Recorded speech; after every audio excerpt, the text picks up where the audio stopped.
morning, African Stars International School learners. I'm Miss Elvie, your grade 6 social studies teacher. Welcome to our 6th e-learning lesson of term 2.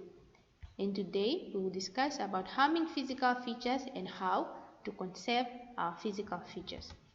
But before we do that, let's look at the answers to the previous activity. Question 1 was asking, looking at the Earth from space, people have called the Earth the blue planet. So why do we call the Earth blue planet? It's because most of the Earth's surface is covered up by water. 95.5% is covered by water, and when looking at Earth from space, it looks blue. 3. Describe how oceans, mountains, rivers are physical features that plays a part in the water cycle.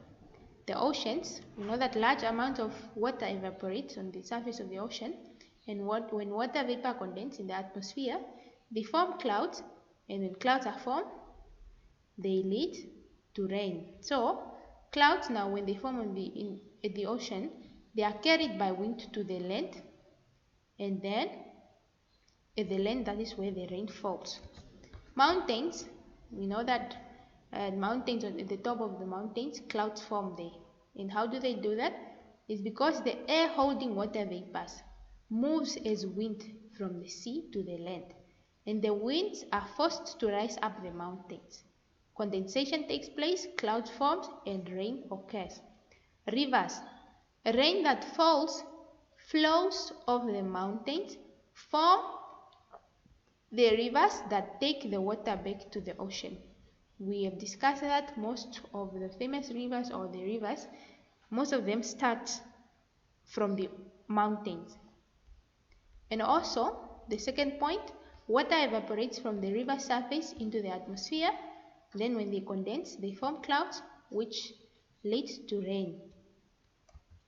Ways which people harm physical features. So the ways in which people harm physical features.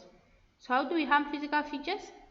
Where if we change any part of the physical features of the environment, other parts of the environment are also affected. Some ways that people use the physical features damage them. Let's look at those ways. The human activity.